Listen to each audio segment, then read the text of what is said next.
Two men live in the same city 3 blocks apart. They earn almost identical salaries. At 9:40 p.m. one of them gets an email. Due to restructuring, your position will be eliminated in 30 days. He reads it twice, sets his phone face down, and doesn't sleep. Not because his paycheck disappeared that night, because he does the math and realizes he has 19 days of normal life left.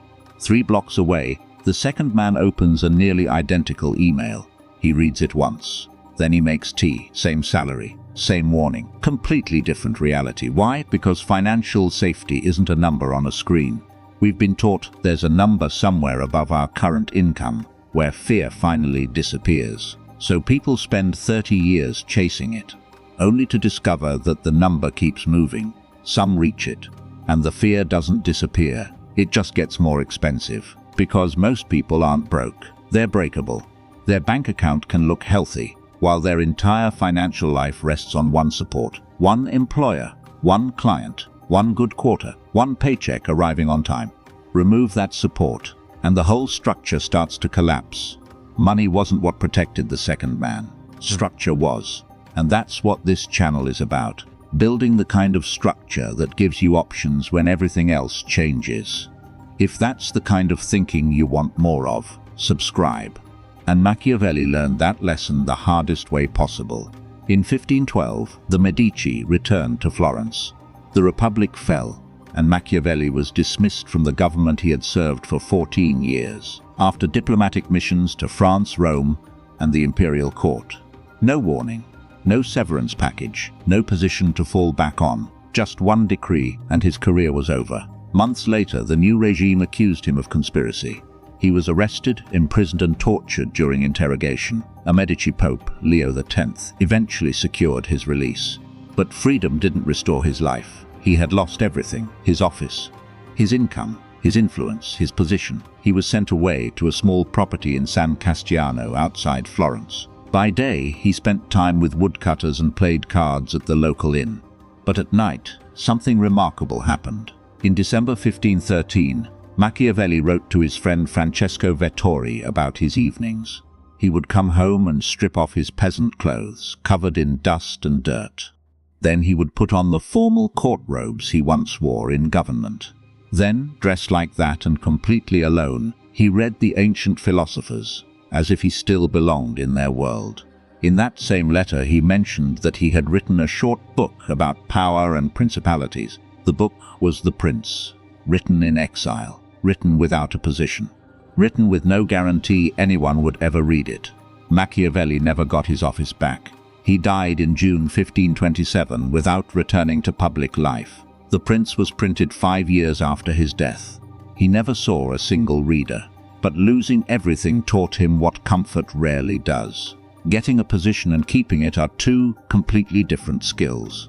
So he spent his ruin studying one question: what allows a state to survive when everything around it changes? Not how it becomes rich, how it refuses to collapse. From that question come 7 principles. Together they work like a formula, and almost none of them depend on how much money you earn. The 7th principle isn't about money at all. It explains why the other 6 work. One quick note: this is a framework for thinking about financial resilience, not personalized financial advice. Your situation is your own. And if you've ever opened an email like the one at the beginning of this video, comment 19 days, because somewhere, someone is opening that email tonight. 1. The person who needs nothing cannot be controlled. Never let one source control your entire life. Imagine a castle.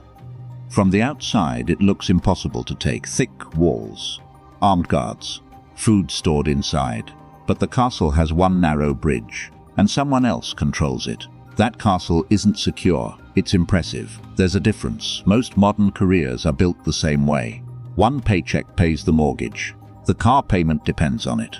The children's expenses depend on it. Even the debt payments and investments depend on it. One source of income is supporting an entire civilization. And because the money keeps arriving, dependence looks exactly like security. In chapters 12 and 13 of The Prince, Machiavelli examines mercenary and auxiliary armies, forces a ruler borrows instead of building himself. His verdict is brutal. A prince who relies on them, he says, will stand neither firm nor safe, because borrowed strength disappears the moment the person providing it changes their mind. Now replace arms with income. A single employer is borrowed strength. The company may value you. Your co-workers may respect you. You may be excellent at what you do, but your financial survival is still tied to a budget you don't control. The company doesn't hate you. That's the point. It doesn't need to hate you to eliminate your position. It only needs a bad quarter, a new strategy, or a decision made in a room you'll never enter. The bridge closes, and suddenly, the castle's thick walls don't matter. Now look at two graphic designers, both earning about $6,000 a month. The first has one employer paying all of it. For years she looks completely stable, and she is, until the client funding her entire department leaves. On one Thursday, 11 people discover that they were never diversified. They were simply employed. The second designer earns roughly the same $6,000 from 4 sources: a part-time contract, 2 recurring clients, and a small digital product that sells without requiring another hour every time. Her life is messier, more invoices, more follow-ups, more uncertainty. Some months she envies the first designer's clean, predictable paycheck. Then both lose their largest source of income in the same year. The first loses 100% of her income and starts over from zero. The second loses 40% and calls it a bad quarter.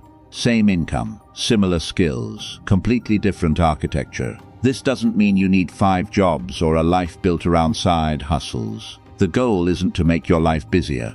It's to make sure one decision cannot erase your entire life. So ask yourself, if my main income stopped tomorrow, how long would my normal life continue?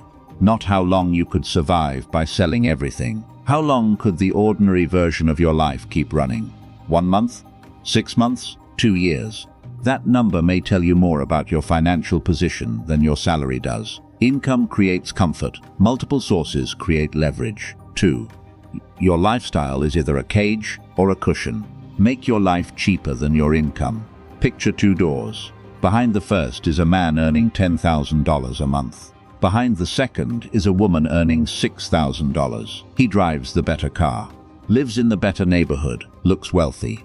She has something more valuable: room. Room to make a mistake, room to lose income, room to invest, room to wait, room to say no. That room is the gap between what you earn and what your life requires. Call it breathing space. And the wider that gap becomes, the harder you are to pressure.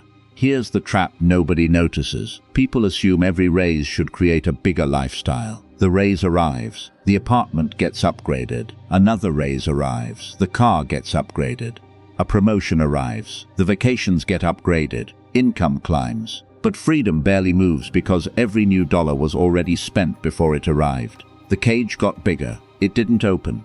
Machiavelli understood this principle too. In chapter 14 of The Prince, he argues that peaceful times should be used to prepare for adversity, not treated as proof that adversity won't come. The calm season isn't the reward. The calm season is the construction period. Now imagine 2 people each receive an unexpected $20,000. The first asks, "What can I buy?" The second asks, "What can this make unnecessary?" That question changes everything. Money can buy a better car, or it can eliminate the car payment. Money can buy luxury, or it can buy the ability to say, "I don't need this job," because when your fixed costs are low enough, you become harder to control. A difficult boss has less power over someone who can walk away. A difficult client has less power over someone with reserves. A bad market has less power over someone who isn't forced to sell. This is why real wealth often looks boring while it's being built. The strongest financial decisions are usually invisible. The upgrade you delayed, the debt you refused, the payment you eliminated, the lifestyle you never allowed to expand. Visible wealth consumes resources. Invisible resilience creates options. Now consider 2 engineers. They're hired at the same company, in the same month, at the same salary. The first treats every good year as permission to spend more. Nothing reckless, just comfortable. Better apartment, better car, more expensive habits. For 9 years, nothing goes wrong. The second treats every good year as construction. He gets the same raises and works the same job, but sends the extra money into the structure before expanding his lifestyle. He keeps the annoying car. His finances are so quiet they're almost boring. Then, in year 10, the industry contracts. Both are laid off in the same quarter. The first accepts the first offer he can find 5 weeks later at 20% less pay. With a manager he already knows he'll hate, not because it's a good opportunity, because his mortgage doesn't pause for dignity. The second waits 4 months. He finds a better position and starts at a higher level than before. Same layoff, same industry, same market. But the outcome was decided 9 years earlier, on ordinary Tuesdays, when nothing seemed urgent. Storms don't decide who survives. Calm weather does. 3. Build skills that travel. Become valuable beyond one position. There's a quieter risk than unemployment. Almost nobody prepares for it. Obsolescence. Your paycheck can disappear even while you're still good at your job. Imagine a craftsman whose entire career depends on one machine. He operates it faster, repairs it better, produces more than everyone around him. For 20 years, he's indispensable. Then the factory replaces the machine. His skill didn't suddenly become worse. The market simply stopped paying for it. That's why financial resilience isn't only about saving more money. It's also about staying difficult to replace. And this is where career advice often goes wrong. People collect credentials, chase titles, count years, but experience only has value when it produces something people still need. Machiavelli lived in a world where alliances shifted, weapons changed, and governments collapsed overnight. In chapter 25 of The Prince, he explains why some people survive those changes. The person who relies entirely on fortune is ruined when circumstances change. The person who survives is the one who can adapt to the conditions in front of him. The world moves. Your skills have to move with it. So change the question. Don't ask only, what am I earning today? Ask, what can I learn today that more people may pay for 5 years from now? Then go one level deeper. Can you sell idea? Can you negotiate? Can you explain something complicated to someone who doesn't want to hear it? Can you use modern tools to multiply what you produce? Can you understand the numbers well enough to make better decisions? One technical skill can earn you a paycheck. Several complementary skills can make you difficult to substitute. Now compare 2 employees. Both have 10 years of experience. The first spent 10 years repeating the same task. The second spent 10 years learning how the entire operation works. The customers, the numbers, the technology, the bottlenecks, the people. If the company changes direction, which one has more options? The goal isn't to be good at everything. The goal is to become unusually valuable where several useful skills meet. A designer who understands sales, an engineer who can explain ideas clearly, an analyst who understands business decisions, a manager who can use technology to make a team faster. That intersection is where portability becomes power. One honest caveat: portable skills improve your odds. They don't eliminate risk. Versatility isn't a guarantee. It's a better position to face uncertainty from. A skill locked to one machine is a countdown. A skill that travels is a passport. 4. Convert labor into ownership. The person who only earns is one decision away from starting over. There's a moment in almost every financial life that passes unnoticed. You get paid for your work. You spend it on your life. You work again. You spend again. Years pass, your experience grows, your income grows, your responsibilities grow, your expenses grow. But nothing outside your labor gets stronger. You're still selling the same thing, your time. And time can only be sold once. Machiavelli explored this idea in chapter 6 of The Prince. He contrasts rulers who rise through their own ability and resources with those who rise through luck or someone else's power.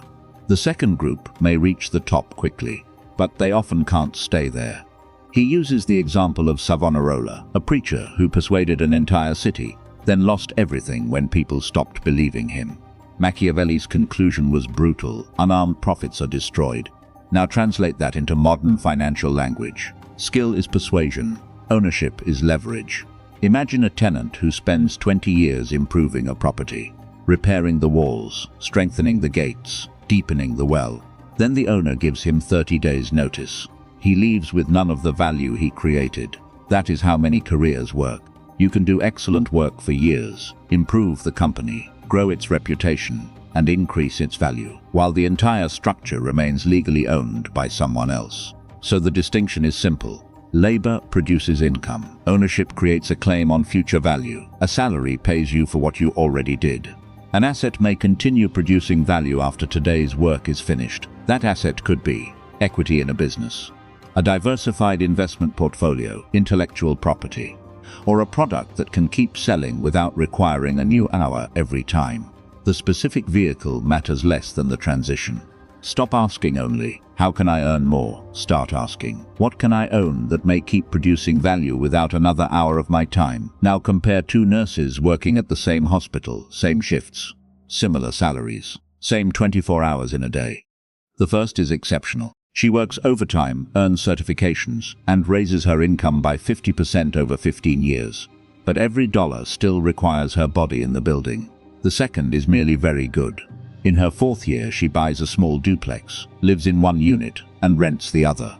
Years later, she buys another property. By year 20, the first nurse has a bad back and a salary. The second has a bad back, a salary, and another source of income that may continue even when she isn't working a shift. That doesn't mean property is automatically safe. It isn't. Properties have costs. Businesses fail. Investments fall. Concentration can destroy years of progress. An asset isn't valuable because it has a price. It's valuable because of what it does for your future. So don't ask only, does this look valuable? Ask, does this increase my future options? And what happens to me if it fails? The goal isn't to stop working. The goal is to make sure your income doesn't stop the moment you do. Don't only earn from your labor. Turn part of your labor into something that can keep working. And if this way of thinking is useful to you, subscribe. We're building everything around one question. How do you become harder to control in money, work, and life? Now, the fifth principle is where most people get this completely wrong. 5. Protect the downside before chasing the upside. The first job of wealth is survival. Imagine a ship carrying a fortune across the ocean. The captain spots another ship ahead, one carrying an even bigger fortune. He wants it, so he speeds up. The crew warns him that a storm is coming, but he barely listens. The possible reward has become louder than the possible loss. That's what a bubble feels like from the inside. Everyone around you appears to be getting rich. Someone bought early. Someone doubled their money. Someone made a fortune from the trend you ignored. And suddenly, patience feels like stupidity. This is where the resilient person thinks differently. Before asking, how much can I make? They ask, how much can I afford to lose? That may sound conservative. It's actually strategic. Machiavelli never argued that rulers should avoid danger. His argument was that danger must be recognized early and dealt with before it takes away your ability to respond. In Chapter 3 of The Prince, he compares political trouble to an illness. At the beginning, it's difficult to recognize, but easy to cure. Later, it becomes obvious but difficult or even impossible to fix. That applies to money too. The spending problem you keep avoiding, the debt you keep paying down slowly, the career decision you postpone for one more year. These problems don't disappear because you delay them. They usually return at a worse time, with fewer options attached. You don't eliminate a problem by postponing it. You hand it to your future self with interest. That's why the boring infrastructure matters. Cash reserves, diversification, manageable debt, appropriate insurance, not investing money you may need urgently. None of it is exciting. That's exactly why people neglect it. But this is what keeps an ordinary setback from becoming a permanent disaster. A reserve isn't money doing nothing. It's money buying time. Time to think. Time to negotiate. Time to wait. Time to refuse. Time to recover. Scarcity removes choices. Preparation restores them. Now compare two colleagues with the same salary and the same debt. The first makes the minimum payment and keeps his lifestyle unchanged. Nothing immediately collapses. Nothing immediately hurts. He tells himself he'll attack the debt when things get easier. The second chooses 18 uncomfortable months. No unnecessary trips, awkward conversations, fewer conveniences, a visible reduction in his lifestyle while everyone around him keeps spending. At the end of those 18 months, his fixed costs are lower, and stay lower. 9 years later, the first colleague is still making payments. Now he's raising 2 children on the same stretched salary. The pain he postponed didn't disappear. It was simply rescheduled. And by then, someone else was controlling the calendar. The lender, the market, the employer, the emergency. You rarely get to skip the pain. You mostly get to choose the interest rate. 6. Never borrow to impress people who don't care about you. Debt is a leash. Know who's holding the other end. There's a strange trap in modern money. You can become poorer while looking richer. Someone walks into a room wearing an expensive watch. Nobody sees the monthly payment. They see the watch. A new car arrives. Nobody sees the financing term. They see the car, a bigger house, a better vacation, a more impressive life. The world sees the result. You experience the obligation. Machiavelli understood the power of appearances. Chapter 18 of The Prince examines how rulers manage perception. But in Chapter 17, he gives an even more revealing insight. A ruler must avoid taking other people's property, because people forget the death of a father faster than the loss of their inheritance. That isn't really a line about grief. It's a line about what people will actually fight to protect, and it cuts both ways. Visible wealth is a flag planted on your own walls. It tells the world where the treasury is, and suggests how much might be inside. The people watching aren't only thieves. It could be a relative with a business idea, a friend who keeps asking for a favor, a colleague who quietly resents your success. And then there's the most expensive observer of all, you. Once you create a visible standard, you feel pressure to maintain it. The watch has to stay impressive. The car has to stay new. The vacations have to keep getting bigger. Because status is not a one-time purchase. It's a subscription. Now, debt itself isn't the villain. Debt can expand what you're able to do when used carefully. But even productive debt isn't automatically safe. What matters is whether the commitment still works when life stops going according to plan. So don't ask only, is this good debt or bad debt? Ask, if my income fell by half, what would this commitment do to me? Now compare 2 people who receive the same promotion in the same year. The first upgrades everything within a month. The car, the watch, the neighborhood, the restaurants. The message is clear. I've arrived, but now everyone assumes he can absorb more. The expensive group dinners, the family loan, the gift that matches his new image. Within 18 months, the entire raise has disappeared into fixed expenses, and he's built a lifestyle he can't quietly leave without explaining himself. The second person changes nothing visible. Same car, same apartment, same jacket. People assume the promotion was smaller than it really was. He lets them. 8 years later, the first person has an impressive-looking life, but very little behind it. The second has an ordinary-looking life and enough flexibility to walk away from a job without immediately panicking about the bills. One bought the appearance of freedom. The other built the real thing. Before any major purchase, ask yourself one uncomfortable question. If nobody could see this, would I still want it? If the answer is no, you're not buying the object. You're buying approval, and approval never stays purchased. Once people get used to your new standard, you need another signal, then another. Display invites pressure. Discretion keeps the gate closed. 7. Fortune favors the prepared, not the brave. Make decisions your future self will thank you for. The first 6 principles built the walls.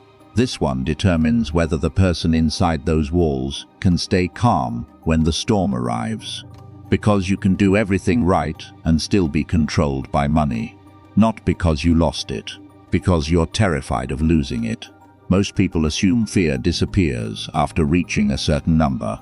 It doesn't. It simply changes shape. Someone with nothing fears the next rent payment. Someone with millions fears the reversal, the lawsuit, or losing everything they built. If money were going to eliminate fear by itself, it would have happened already. Machiavelli's answer appears in Chapter 25 of The Prince. He compares fortune to a violent river. When it floods, it tears through the plains, destroys buildings, uproots trees, and carries away everything in its path. When the water rises, nobody can stop the river. But Machiavelli says people can prepare while the weather is still calm. They can build barriers, strengthen defenses, and create channels before the next flood arrives. His conclusion is simple. Fortune does the most damage where no resistance has been prepared. Earlier in the same chapter, he gives another important idea. Fortune controls roughly half of what happens to us. The rest is left to us. That is the real formula. Not total control. Preparation. You don't decide whether the flood comes. You decide what will still be standing when it does. Now here's the part people often get wrong. You've heard that chaos creates opportunity, that market crashes are when fortunes are made, that the prepared person should run toward the storm. Sometimes that works, sometimes it destroys people. The honest version is this: a downturn doesn't create your weakness, it reveals it. If you have reserves, low fixed costs, more than one income source, and no forced deadline, a bad market may be painful, but it doesn't have to control your next move. You can wait, you can hold, you can keep following the plan you already made. But without those protections, a market decline becomes a survival emergency. And the market didn't create that emergency by itself. Your structure did. Now compare two investors with the same portfolio during the same crash. The first watches a large part of his account disappear. He has no cash reserve, so the market decline immediately becomes a rent problem. He sells near the bottom, not because he's stupid, but because he's cornered. And cornered people don't choose the best exit. They choose the only exit still available. The second investor watches the exact same decline. It hurts just as much. But he has a year of expenses in cash, income from more than one source, and no payment forcing him to sell, so he does the hardest and simplest thing available: nothing. That doesn't mean he made money. Markets don't owe anyone a recovery on a convenient schedule. Some investments never recover. The difference between these two investors was not intelligence, not courage, not a better prediction. It was whether something else could force their hand. That is the real meaning of being financially unbreakable, not having a certain balance. Having a position from which no one can rush your decision. Look at what the first 6 principles were doing all along. Multiple income sources, breathing room, portable skills, ownership, downside protection, no status debt. Every one of them reduces the number of things that can corner you. That's what wealth is really accumulating. Choices. Every unnecessary expense you remove creates one. Every useful skill you build creates one. Every productive asset you acquire creates one. Every dependency you dismantle creates one. Every month you can cover without a paycheck creates one. And eventually, enough choices compound into the one thing money cannot simply purchase on demand: independence. The formula. 7 principles, 1 structure. Don't let one source control your life. A castle with 1 bridge is impressive, but it isn't secure. Keep your lifestyle smaller than your income. That gap is your breathing room. Build skills that travel. Markets stop paying for outdated skills, not people who can adapt. Convert labor into ownership. A paycheck rents your time. Ownership gives you a claim on future value. Protect the downside before chasing the upside. Survive first. Grow second. Never borrow to impress people who don't care about you. Approval is expensive, and it never stays purchased. And make decisions your future self will thank you for. Fortune controls part of what happens. The rest is the structure you build before the storm. Now read those principles together. Notice what they don't tell you. Not one of them tells you how to get rich quickly. They all do the same thing. Reduce the number of people and events that can force your hand. That's the formula, not accumulation. Protection. And it explains the man from the beginning. The one who read the layoff email once and then made tea. His bank balance didn't make him calm. His structure did. He built it years earlier, during ordinary weather. His income didn't have one source. His lifestyle didn't need to impress anyone. His skills weren't locked to one position. And he had already accepted the difficult sacrifices while life was still comfortable. So when the flood came, it found barriers already in place. Machiavelli died without recovering the position he had lost. The Prince was published 5 years after his death. He never saw what it would become. But what he worked out in Exile is what this Enter video has been building toward. The goal was never to win every time. Winning is temporary. The goal is to become the kind of structure that doesn't collapse when you lose. Because you will lose something. A job, a client, a market. An industry that stops paying for what you know. That isn't pessimism. It's the one forecast nobody escapes. The goal isn't simply to become rich. It's to become impossible to corner. So answer one question honestly tonight. Not, how much money do I have? Who or what could force my hand tomorrow? And what would I need to change to remove that power? Be specific. One employer, one client, one payment, one skill that's becoming outdated. Write your answer in the comments. Naming the threat is the first barrier you build. If this changed the way you see your financial position, subscribe. Every week we're building the same thing. Structure over appearance, options over income, strategy over financial noise. I'll see you in the next one.